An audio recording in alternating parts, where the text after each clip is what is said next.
¿En qué momento es que perdimos el camino?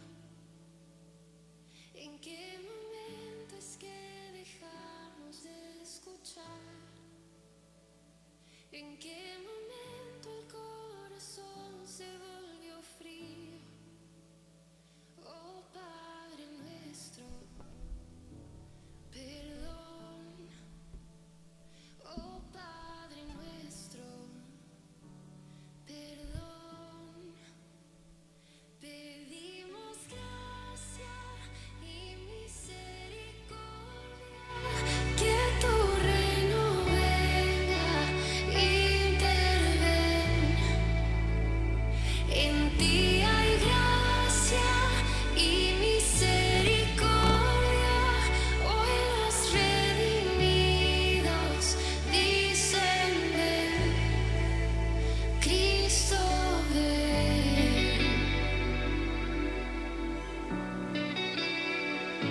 ¿En qué momento es que olvidamos al herido? ¿En qué momento es que empezamos a juzgar? ¿En qué momento construimos nuestro reino? Oh Padre nuestro, perdón. Sean cada uno de ustedes bienvenidos a este tiempo de capilla en esta mañana. Quiero invitarte a que puedas ponerte de pie. Vamos a tener un tiempo para alabar al Señor, para poder meditar en su palabra. Y que ahí donde estás, te invito a que puedas cerrar tus ojos un momento, inclinar tu rostro. Vamos a hacer una oración. Gracias, Padre, buen Dios, por tenernos vida en esta mañana. En este hermoso lugar, en tu palabra, compartiendo los unos con los otros, capacitándonos, Señor, para toda buena obra. Nuestro deseo en esta mañana es que podamos conocerte más a través de el tiempo de devocional, a través de la reflexión de este día, de las clases. Nuestro mayor anhelo es que tu palabra no deje de mermar en nuestro corazón, de penetrar, de dar fruto, Señor, al 100%. Gracias, Padre, por permitirnos tener este tiempo en tu nombre. Amén. Vamos a cantar esta alabanza que se llama Serviremos al Señor.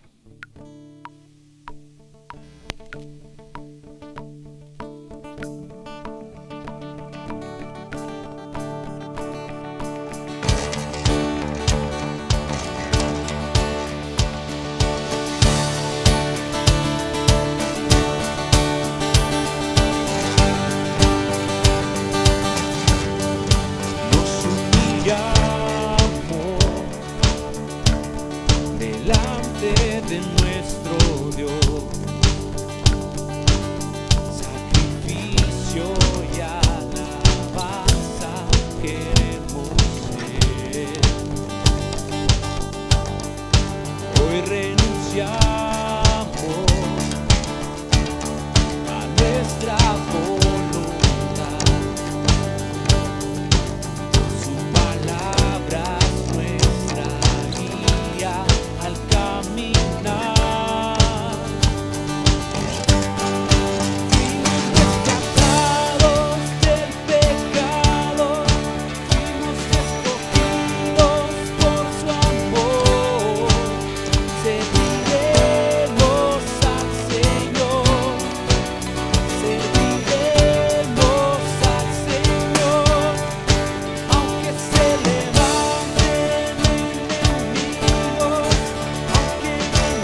decidido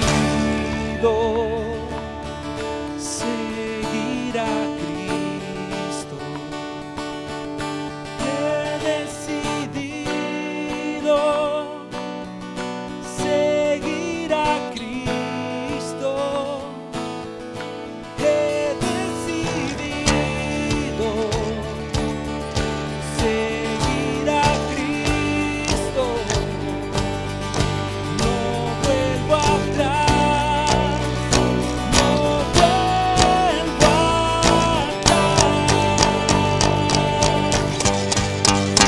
rescatados del pecado, fuimos escogidos por su amor. Serviremos al Señor, serviremos al Señor, aunque se levante el enemigo, aunque venga prueba o aflicción. Serviremos al Señor, serviremos al Señor.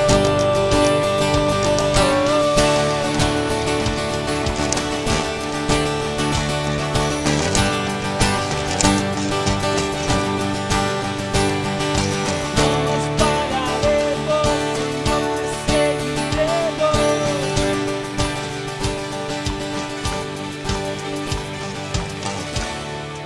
Amén. Puedes tomar tu asiento. Que el Señor te bendiga.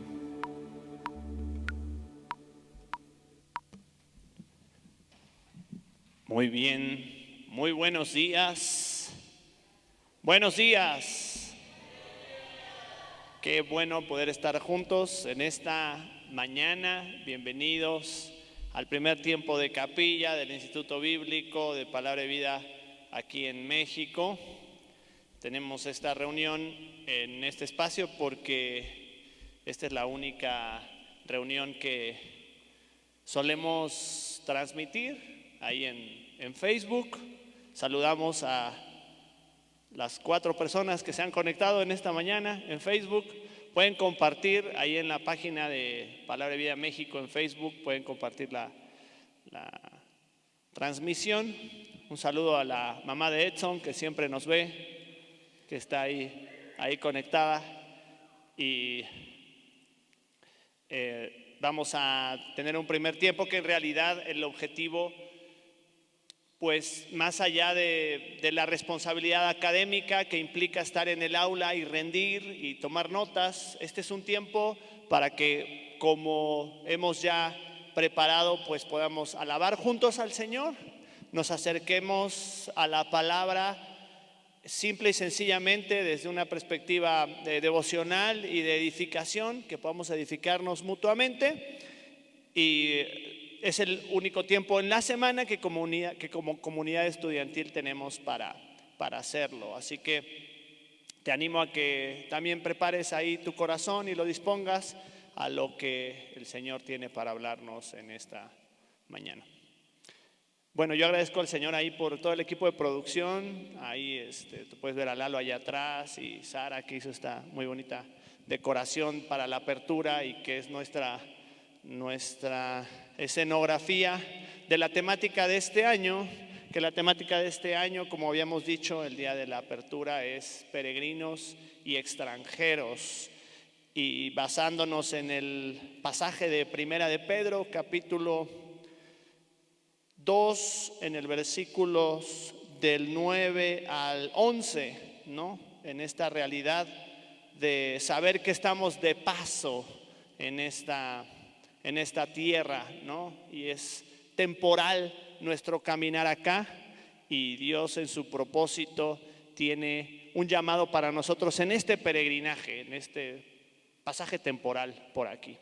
Y por lo tanto, a lo largo de estos primeros tiempos de capilla vamos a estar estudiando obviamente la primera carta de Pedro. Entonces te invito a que me acompañes ahí. Es un privilegio para mí tener este primer tiempo, y también, aunque decíamos que el énfasis es devocional, es de meditación y de edificación mutua, Bueno, yo sé que mis alumnos de segundo año van a estar analizando con libreta, pluma, a detalle. Ya los estoy viendo ahí, porque esta es su oportunidad para evaluar al maestro, ¿verdad? Porque la próxima semana ya les va a tocar a ellos. Y bueno, se los digo ahí en serio, tomen nota, porque este va a ser nuestro primer ejercicio en la clase hoy.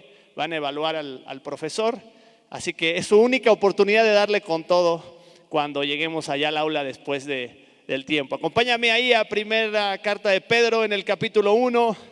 Vamos a leer de los versículos 1 al versículo 2. Ese va a ser nuestro texto de esta mañana. Dice así la palabra de Dios en primera de Pedro capítulo 1, en el versículo 1. Lo voy a leer en la Nueva Biblia de las Américas. Pedro, apóstol de Jesucristo, a los expatriados de la dispersión en el Ponto, Galacia, Capadocia, Asia y Bitinia, elegidos según el previo conocimiento de Dios Padre, por la obra santificadora del Espíritu, para obedecer a Jesucristo y ser rociados con su sangre. Que la gracia y la paz les sean multiplicadas a ustedes. Oremos. Pedimos, Señor, que hables a nuestro corazón en esta mañana por el poder de tu palabra. Señor, como leíamos hoy en nuestro tiempo de la hora silenciosa, que, Señor, podamos echar mano de esa espada del Espíritu que es tu palabra, Señor, para enfrentar el desafío que tienes para nosotros hoy y estar fortalecidos en medio de las adversidades y las dificultades y las pruebas, Señor, que se presentan, sabiendo que el único refugio es tu persona. Te lo rogamos en el nombre de Jesús. Amén. Bueno, cuando nosotros nos acercamos a este texto, particularmente de la Escritura, tenemos muchísimos desafíos para meditar en esta hora, como por ejemplo poder hablar. Podríamos dedicar toda una jornada y una serie de estudios bíblicos acerca de la figura de Pedro, un personaje particular y singular, quizá el que más vívidamente se transmite en la Escritura, en su estado de ánimo, en sus extremos, tanto de euforia como de reflexión, como sus declaraciones ahí impulsivas, y algunas de ellas acertadas, otras no tanto. Y podríamos hablar muchísimo sobre este proceso de transformación del cual hablaba Pedro. Pero en este mismo texto encontramos también doctrinas muy importantes para la fe cristiana del primer siglo, como lo es la elección, como lo es la Trinidad, como lo es la soteriología, la obra salvadora de Cristo, la obra santificadora del Espíritu, y hay muchísimo sobre lo cual nosotros podríamos meditar. Y en esta hora yo quiero que podamos centrar nuestra mente y nuestro pensamiento en este saludo que hace Pedro a estos cristianos que les llama expatriados, sobre un concepto bien interesante que Pedro deja muy en claro. Dice ahí el versículo 1 al final: elegidos según el previo conocimiento de Dios Padre, por la obra santificadora del Espíritu, para obedecer a Jesucristo y ser rociados con su sangre. Y mi propósito en esta hora es que podamos tú y yo juntos poder mirar el valor que tiene esta elección de Dios a tu vida, a mi vida, una elección, y verla como una elección sabia, poderosa y con propósito, y que al meditar en ella podamos mirar a Dios de una manera más grande, podamos ser más humillados y al mismo tiempo seamos desafiados a caminar en fidelidad a Él.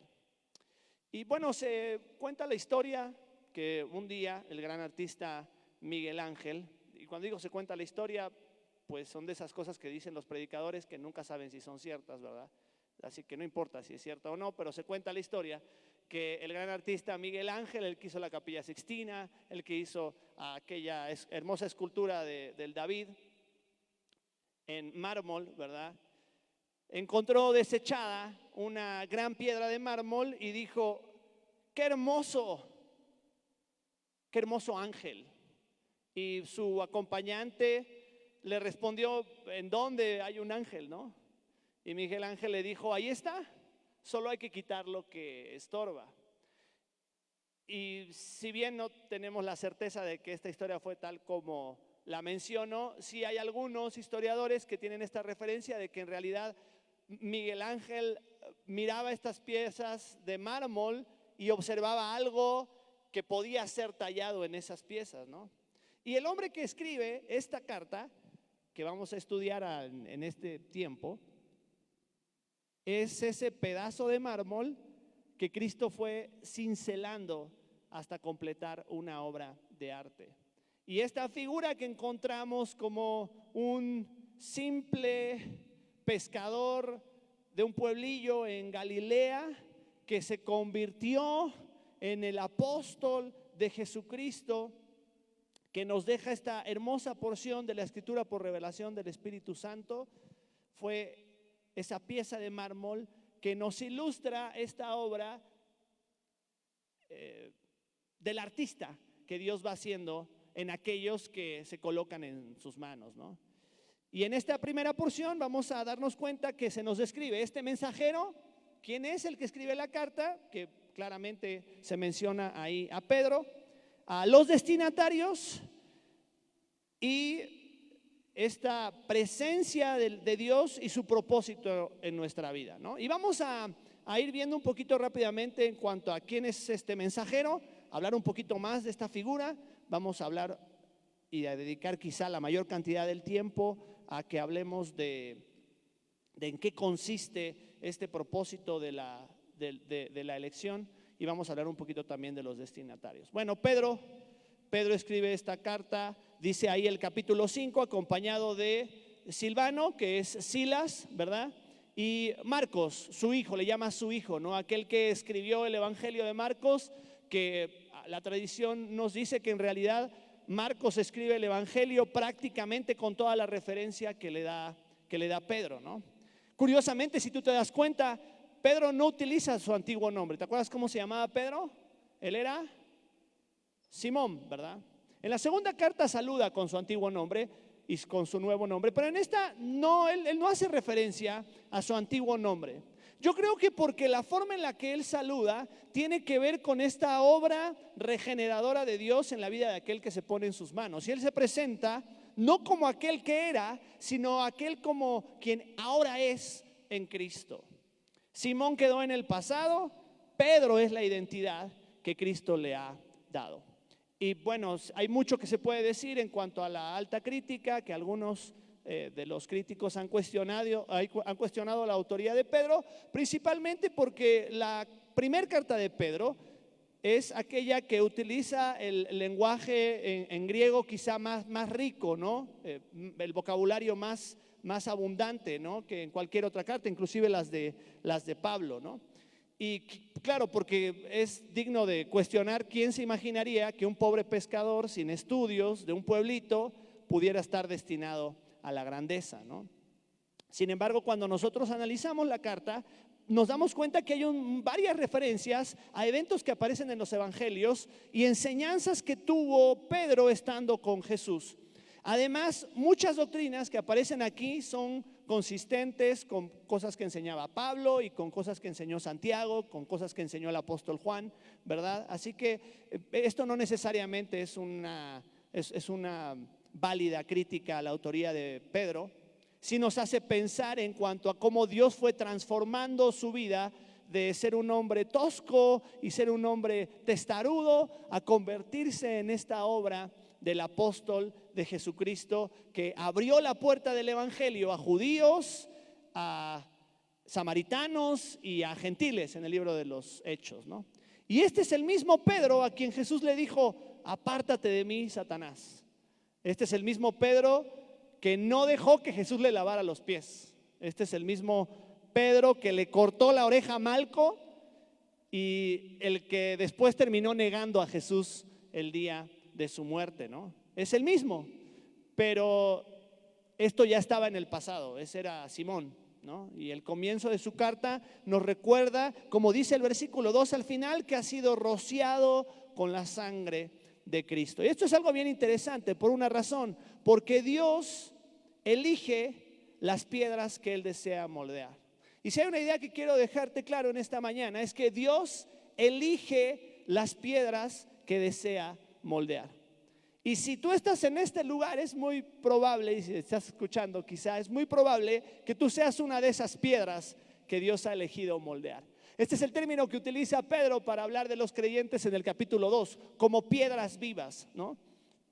Y a lo largo de sus 2 cartas vamos a ver el resultado de estos varios episodios de inmadurez registrados en los evangelios, donde Dios fue completando la obra en Pedro, ¿no? Ahora puede presentarse, como dice la carta en el versículo 1, como un apóstol, como un enviado, como un mensajero con una misión clara. La culpa de haber negado al Salvador no está sobre sus espaldas. La vergüenza de haberle querido convencer a Jesús de que no tenía que ir a la cruz no la viene arrastrando él. Pedro ha sido librado eso por, como dice el versículo 2, haber sido rociado con la sangre de Jesús. Haber experimentado la limpieza completa y la restauración absoluta le permite a Pedro ahora poder escribir desde la autoridad, no suya, la autoridad que le da su Salvador. Y a lo largo de sus 2 cartas vamos a ver cómo Pedro fue en este proceso aprendiendo de cada una de estas verdades. Ahora que se presenta como un apóstol, como tú ya sabes, el Señor Jesús, cuando allí en el relato en Juan capítulo 1, que su hermano Andrés lo lleva delante de Jesús a Pedro, es curioso que pues le dice, ¿no? Tú eres Simón, pero ahora serás.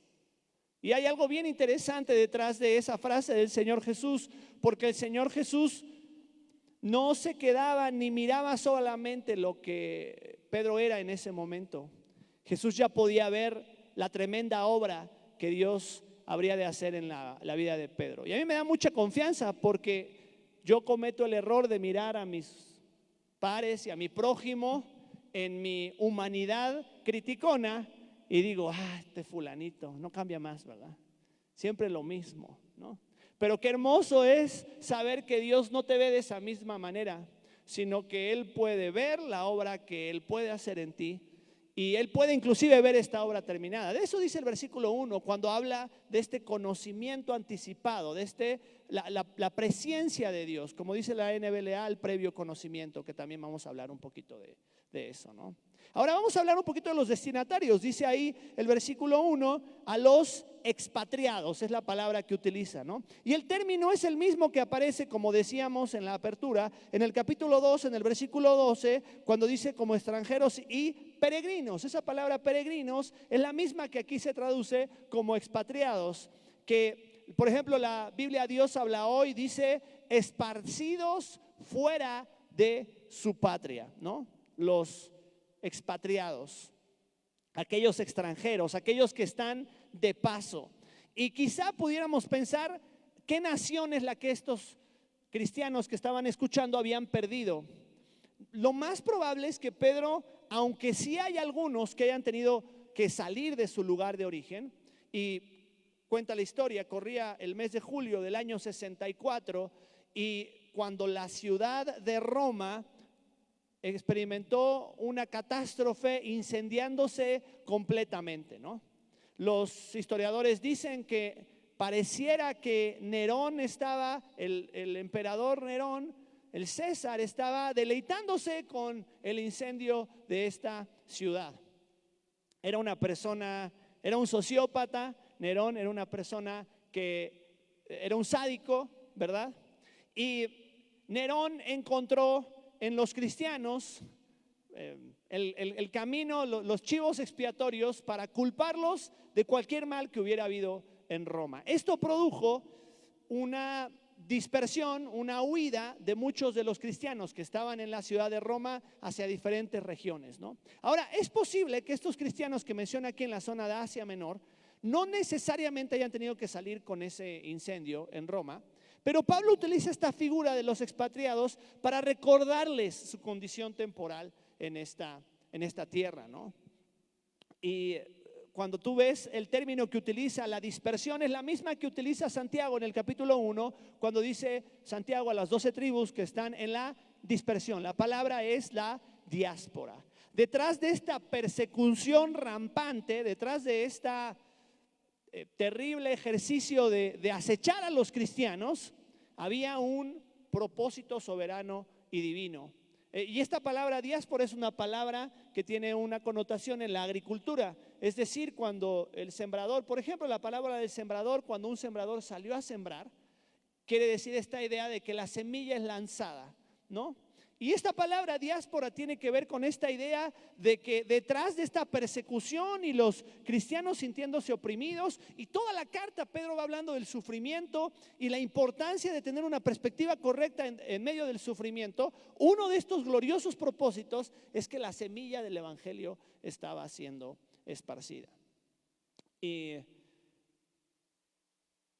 cuando nosotros vemos esta idea del exilio como un tema recurrente a lo largo de la Biblia, es un recordatorio constante a lo largo del principio de la Escritura hasta el final para el pueblo de Dios, que tan solo están de paso en esta tierra hasta que el establecimiento del reino de Dios se consuma.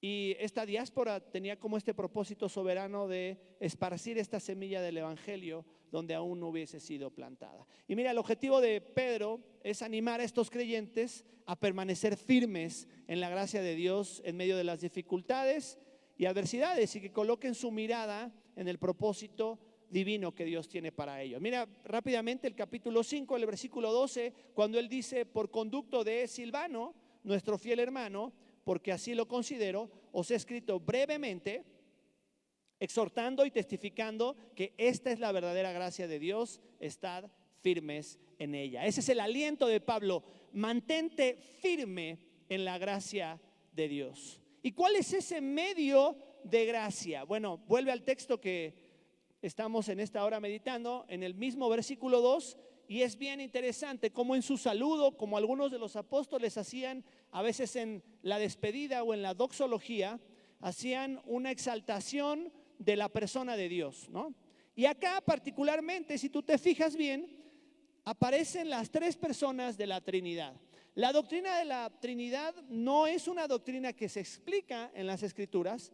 La palabra ni siquiera aparece en el Nuevo Testamento. Sin embargo, nosotros podemos darnos cuenta que en el obrar de Dios, de un Dios activo y dinámico en medio de su pueblo, los apóstoles entendían bien que la divinidad operaba de manera dinámica y activa para cumplir su propósito: el Padre, el Hijo y el Espíritu Santo. Y eso es lo que describe Pedro acá. Mira, fíjate, dice: según el previo conocimiento del Dios Padre, por la obra santificadora del Espíritu, para obedecer a Jesucristo.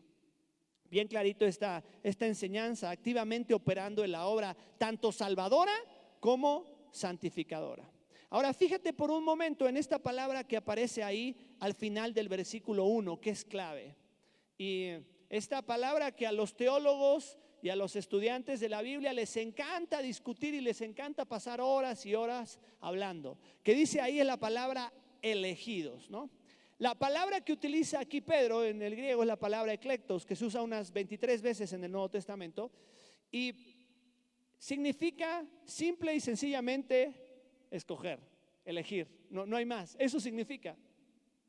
Y cuando nosotros nos preguntamos ¿cuál es la base de esta elección? Bueno, para los alumnos de primer año, fíjate que antes de mencionar a cada uno de estos personajes de la Trinidad, Pedro utiliza una preposición diferente. ¿Sí te diste cuenta? Según el previo conocimiento de Dios, por o por medio de la obra santificadora del Espíritu, y luego dice para, ¿no? Entonces, según nos habla del canal, ¿verdad?, por medio del cual se entrega, ¿no?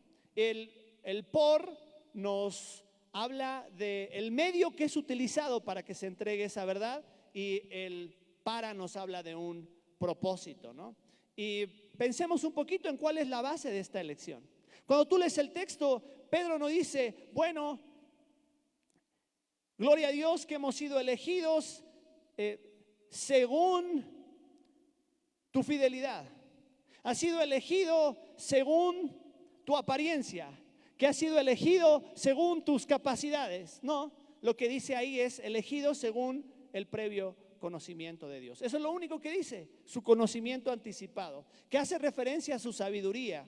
Y en Efesios, por ejemplo, cuando habla de esta misma idea, aunque utiliza una palabra diferente, dice que fuimos elegidos según el puro afecto de su voluntad. Ahora, la voluntad de Dios nunca es caprichosa. La voluntad de Dios siempre, dice la Escritura, es como buena, es agradable y es perfecta, porque proviene de un corazón bueno y santo como el de Dios. Esa es la base de su elección, su sabiduría, su soberana voluntad que se sustenta en esta eterna sabiduría, ¿no? Bueno, ¿pero qué acaso el hombre no elige? Sí, la Biblia enseña que el hombre decide creer y que puede rechazar la verdad del Evangelio, y Dios hace responsable al hombre por no aceptarle. Ok, entonces la doctrina de la elección no es contradictoria. No, porque la gracia de Dios no elimina la responsabilidad humana. Ok, entonces no convierte esa enseñanza a Dios en un dictador. Y la Escritura lo dice, no lo digo yo. ¿Quién eres tú para sentarte en la silla y jugar a ser Dios, para juzgar a Dios? ¿Sabes tú acaso más que Él? ¿Te crees más justo que Él? ¿Conoces más que Él? Job ya intentó cuestionar estos designios y el Señor le dio una cachetada cósmica por un paseo por el universo para hacerle ver cuán pequeño era Él y cuán inescrutable eran los medios de Dios para tomar decisiones, ¿no? Bueno, ¿cómo se explica esta elección de Dios entonces? Pues no sé. Los teólogos llevan siglos tratando de explicarla y llevan discutiendo por lo menos de manera consistente unos 500 años, y ese dilema y ese debate no ha llegado a una conclusión, ¿no? Hasta ahí llega mi entendimiento, y yo creo que también el entendimiento de Pablo llegaba hasta ahí, porque cuando termina esta discusión de la elección de Israel en el capítulo 11 de la primera carta, de la carta a los Romanos, él dice: oh, profundidad de la sabiduría, de la ciencia y del conocimiento de Dios, cuán insondables son tus caminos, ¿no? Estas dos verdades, la soberanía de Dios y la responsabilidad del hombre, son igualmente ciertas e importantes a lo largo de la Biblia. Si eso a ti te genera conflicto, bueno, tienes toda una vida para seguir estudiando la verdad de las Escrituras. Y te advierto que así como Pablo y así como Job, te va a volar la cabeza y vas a poder conocer a Dios de una manera quizá más profunda. Y vamos a volver a este tema de la elección, pero yo quisiera animarte a que consideraras este mismo ejemplo, por ejemplo, de cómo llegó Pedro a conocer a Jesús. Andrés, con el deseo de decirle: hemos encontrado al Mesías, insiste en llevar a Pedro a los pies de Cristo, pero después Cristo en Juan capítulo 15 dice: ustedes no me escogieron a mí, sino que yo los escogí a ustedes y les designé para que vayan y den mucho fruto y que vuestro fruto permanezca, para que todo lo que pidan al Padre en mi nombre lo conceda. Me gusta la frase que utiliza Erwin Lutzer en su libro Cincelado por la mano del Maestro, que él dice: las acciones humanas y la providencia divina se dirigen al mismo punto para cumplir la voluntad de Dios. Las acciones humanas y la providencia divina se dirigen al mismo punto para cumplir la voluntad de Dios. De estas 23 veces que aparece esta palabra en el Nuevo Testamento y las 22 que aparece la palabra que en Efesios 1:4 se traduce como elegidos, siempre se utiliza para hablar del propósito de Dios para salvar a los suyos, santificarlos y cumplir su plan. Una sola vez se utiliza para hablar de seres espirituales y una sola vez para hablar de Jesucristo como el elegido. 21 veces este término se utiliza para hablar de los redimidos y 23 veces la palabra que aparece en Efesios 1:4 para hablar de los santificados y de los escogidos. Y mira, por una razón sencilla, en la Biblia no hay escogidos para condenación. Y si bien esta es una doctrina controversial y hay toda una elaboración a partir de una elección para condenación. No es para de ningún medio una doctrina que los apóstoles enseñaban como una enseñanza puntual y doctrina fundamental. Ellos enseñaban que Dios elegía para cumplir un propósito en los suyos. Y esto es algo hermoso en cuanto al propósito de Dios para nuestras vidas. Por una razón sencilla, porque Dios elige las piedras que desea moldear. Y lo más hermoso de recordar es que Cristo no te elige por quién eres. No dice según su bonita cara, según sus capacidades. No, Cristo no te elige por quién eres, te elige a pesar de quién eres. Y Pedro les recuerda a sus destinatarios que aún en medio de la situación por la que están atravesando, hay un glorioso propósito que Dios tiene para cada uno de ellos. Propósito que se gestó en la misma mente de Dios mucho antes de lo que tú puedas imaginar. Y a Pedro le costó toda una vida aprender esta lección, pero la aprendió e inicia la carta revelando cuál es esa base y ese valor de la elección. Y en los últimos minutos, no nos va a tomar demasiado tiempo, pero vamos a ver cuáles son estos tres componentes que hacen tan valiosa tu elección en Cristo. Hay un parámetro de esa elección, hay un poder en esa elección y hay un propósito en esa elección. Mira el parámetro, versículo 2, según el previo conocimiento de Dios Padre. Como decíamos, ¿cuál es la base de esta elección? Su soberana voluntad que se sustenta en su eterna sabiduría. Él conoce todas las cosas, no mira el tiempo como nosotros, Él siempre está un paso adelante y Él nunca se equivoca. Él ve lo que nadie ve. Desde que Jesús conoció a Pedro, le dijo: tú eres Simón. Ese era el diagnóstico. Pero después le dijo: tú serás llamado Cefas, que es el nombre en arameo para Pedro, ¿no? Esa es la promesa. El diagnóstico: tú eres Simón. El diagnóstico: estás perdido. La promesa: tengo algo increíble que ni te imaginas para ti. Y en la Biblia, Dios nunca le cambia el nombre a nadie sin transformar su corazón y sin transformarle su rumbo. Y ese nuevo nombre que Dios te da cuando naces de nuevo, habla de esta nueva identidad y de este nuevo propósito en Cristo. Y esto nos enseña una verdad muy, muy profunda. Dios es soberano y puedo confiar en Él. Dios es soberano y puedes confiar en que este previo conocimiento que Él tenía son planes de propósito y de bendición para tu vida. Que ya no eras ya no eres Simón, que ahora eres en Cristo una nueva criatura.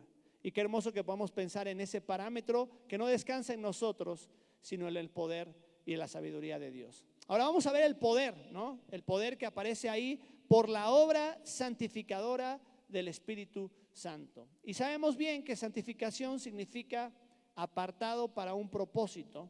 Y cada uno de estos elementos Pedro los va a desarrollar después en la carta. Ahora deja esta base de entender que Dios es santo y que debe ser imitado. Y esta obra santificadora la vamos a desarrollar después cuando se hable de esta enseñanza de ser santos porque yo soy santo. Y esta hermosa promesa que tenemos, que la obra santificadora no depende de cuántas ganas le eches, ni cuánto te esfuerces. Es una obra soberana y hermosa de Dios al acompañarme en mi caminar mientras me va haciendo parecerme más a Cristo. Detengámonos los últimos minutos para pensar en el propósito. En el propósito, para. Recuerda las preposiciones: según, por, para obedecer a Jesucristo. ¿En qué consiste esta obediencia a Jesucristo? Bueno, Pedro lo explica más adelante en el capítulo 2, en el versículo 21, cuando dice: para este propósito han sido llamados. Pedro, explicando su saludo en el capítulo 2, dice: así como Jesús padeció y experimentó el sufrimiento, así también para ese propósito ha sido llamado, porque Jesús sufrió por nosotros, dejándonos ejemplo para que sigamos sus pisadas. Y mira, al igual que Pedro, aunque hayas tenido un pasado ordinario, Dios tiene para ti un futuro extraordinario. El trabajo es individual. Cristo toma tu vida. Cristo no toma las piedras en serie como una fábrica china y las hace todas por igual. Cristo va tomando tu vida de manera particular y va cincelándola y formando una obra de arte única. Cuando la Biblia describe esa nueva obra en nosotros y esta nueva identidad en Cristo, por eso Efesios capítulo 2 dice, porque somos hechura. Eres poema, esa palabra poema que habla de la manufactura de Dios. No estás creado en serie, ni Dios tiene un propósito en serie para ti. Dios tiene un propósito exclusivo, así como lo tuvo para Pedro. Cristo forma tu vida de manera particular y ahora la brecha entre lo que eras y lo que debes llegar a ser, cuando vemos a la palabra decimos, no inventes, pues eso está lejísimos, ¿verdad? Pero tú puedes descansar que no son tus fuerzas las que van a cortar esa brecha. Es el concepto que tengas tú de quién es Cristo y tu dependencia en Él lo que te va a llevar a cumplir ese propósito. Por una razón muy sencilla, porque Dios elige las piedras que desea moldear. Y tú eres una de esas piedras.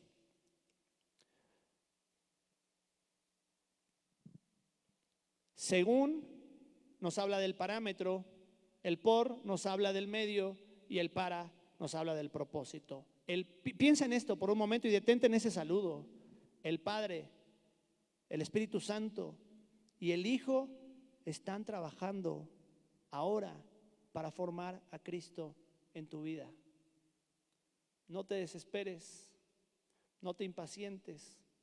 Puede que tú te desesperes y te frustres, o puede que otras personas se desesperen y se frustren contigo. Dios no. Si Dios le tuvo paciencia a Pedro, ¿cómo no habrá de tenerte paciencia a ti y a mí? Y mira, la doctrina de la elección, aunque la vimos de muy rápido en esta hora, no está para que discutas si es 100% incondicional o no. No está ahí en la Biblia para eso. Está ahí para que te maravilles de la gracia de Dios y te mantengas firme en ella y recuerdes que llegaste a la verdad por propósito eterno de Dios. No trates de entenderlo, no lo vas a alcanzar a lograr. Profundiza y trata de ver la maravilla de esto, pero disfrútalo. Eres elegido para la grandeza. Eso dice el texto. Fuiste elegido para obedecer a Jesús y parecerte cada vez más a Él. Eres elegido, no lo merecías, Dios es bueno, disfrútalo, abraza esa gracia y vive dentro de ese propósito. Ese mismo Dios que eligió a Pedro es el mismo que te eligió a ti, que me eligió a mí. Y toda la divinidad está trabajando para formar a Cristo en tu vida. Su conocimiento es absoluto, tú puedes confiar en Él. Su presencia es garantía, tú puedes descansar en Él. Su propósito es glorioso, puedes seguir adelante. Por una razón muy sencilla, porque Dios elige las piedras que desea moldear y tú eres una de ellas. ¿Estás dispuesto a ponerte en sus manos para que Él siga moldeando, cincelando, tallando? Aunque duela un poquito, aunque sea incómodo a veces, pero al final de cuentas que la obra de Jesús sea formada en tu vida. Vamos a orar y terminamos con este tiempo de la palabra. Gracias, Señor, por el consejo de tu palabra. Señor, pensamos en la maravilla de tu obra y de tu plan perfecto. ¿Cuánto podemos hablar de ese conocimiento anticipado tuyo, de tu eterna sabiduría, de ese principio por el cual, si con esa sabiduría creaste el universo, cuán pequeños somos nosotros para lograr entenderla? Lo único que entendemos es que tú decidiste por tu gracia escogernos para cumplir un propósito glorioso. Gracias porque al hacerlo echaste a andar toda tu maquinaria, toda tu esencia, Señor, y eso nos recuerda cuánto nos amas y cuánto deseas, Señor, que tu propósito se cumpla en nosotros. Mientras nos acercamos al consejo de tu palabra en estos próximos viernes, en la carta de de Pedro a estos expatriados, podamos, Señor, humillarnos, recordar que estamos de paso aquí y recordar, Señor, que esa hermosa obra que un día empezaste en nuestras vidas no la has terminado. Señor, si hay frustración en nuestro corazón, si hay impaciencia, si hay pecado, Señor, queremos echar mano de tu gracia en esa obra santificadora del Espíritu y volver a mirar a Jesús, el autor y consumador de nuestra fe, para volver a ser limpiados por medio de su obra, Señor, y poder caminar y convertirnos en esas piedras moldeadas en tu mano. Te damos gracias por tu palabra en el nombre de Jesús. Amén. Muy bien, muchas gracias. Saludamos a todos los que se han conectado. Que Dios les bendiga. Que tengan un buen fin de primer semana de estudio y estamos ya despedidos de este tiempo de capilla. Y perderme como un niño en tu mirada y que pase mucho tiempo y que nadie diga nada porque estoy viendo al maestro cara a cara. Te abrazo muy fuerte, no quiero soltarme otra vez.